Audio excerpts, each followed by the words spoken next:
Welcome. So we've been doing this series on how to become a better rider while sitting at your desk, because we all have to sit at our desk sometimes and we'd rather be riding. So why not combine the two, and why not become a better rider off of your horse that you can be better on?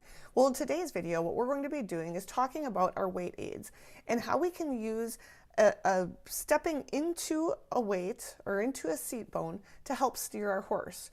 And we'll go over it so that you can practice this in the office, in your car, while you're driving, so that you can take it to the barn and give it a try there.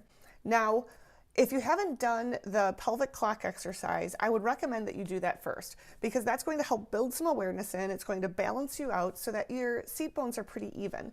Oftentimes when we are sitting, we have more weight in one seat bone versus the other, and we do that in the saddle as well. And that exercise, which you can find in the series, you can apply that, and then your seat bones are going to be even, you're going to be more balanced, and then you can go and come back to this exercise. Now, what is, some people might refer to it as stepping your weight into a seat bone or stepping into a stirrup. And essentially what it is, it's what the description says, right? It's just taking your weight, it's putting it into the stirrup, but then you have to take it immediately back out. Now, this is really important. When you're riding, the horse has a cadence, it has a rhythm. And if you are riding within that rhythm and you start steering within the rhythm at the right time, it's going to be very easy for your horse to respond. But if you have a tendency of maybe holding or staying and bracing, those sorts of things are going to cause your horse to do the same thing. And we don't want that. We want our horses to be responsive, to be light, to be easy to ride. And that comes from us.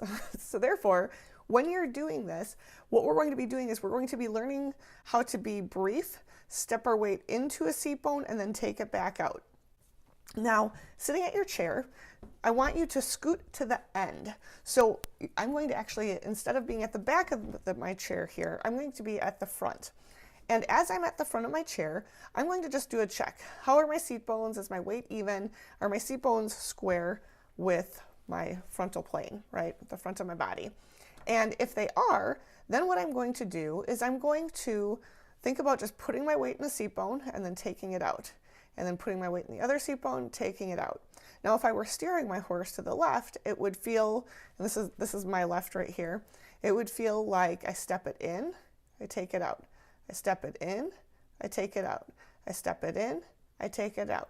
So, and your horse's movement, you will know when to do this. In the trot, you would do it depending on what front leg or hind leg you're trying to influence, but it would be as you're posting. So you'd step it in when you go up, and then you'd come back down. Or if you were moving for a lateral move or bringing them in on a circle, same sort of thing. There'd be a moment, and you're going to be able to feel it. Same thing with the walk, same thing with the canter. And it's always brief. So it's not like I step it in and I sit there and sit there and sit there and sit there and wait for a response, because my horse only has a fleeting moment when whatever foot is in the air that we're trying to direct can actually move. Once that foot hits the ground and they start bearing weight on it, well, why even bother steering? Because it's not going to work. There are weights on that foot. So I'm going to work on just being brief, though, because that's the hardest thing, I think, as riders, is we have a tendency of holding or staying too long. And then I'm going to do it on the right side. So I'll step it in, take it out. I'll step it in, I'll take it out. And I'm going to make sure, as I'm doing this, my lower back is flat. I am holding myself up, so I'm not slouchy, right?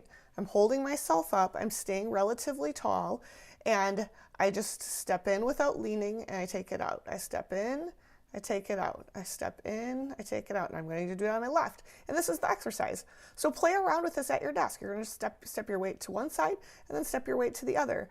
And get it so that you can do it momentarily. It can be nice and brief, and it should become pretty easy. And then when you're in the saddle, play around with it on your horse and see if you can just step your weight into a stirrup or into a seat bone as you steer your horse. And it's very subtle, and you're going to take note how your horse responds. You're going to find that your horse will be very responsive to this, especially as you get better at it and you get more controlled with your seat. So anyway, there's my tip for riding at the office today.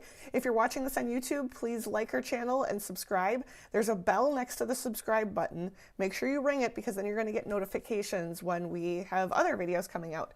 We have lots of videos on training topics and this series of getting better to ride in the office or in the car. So there's lots of resources on our YouTube channel, and spread the word. We'd love it if you told friends about us, shared our videos, and until next time, happy riding.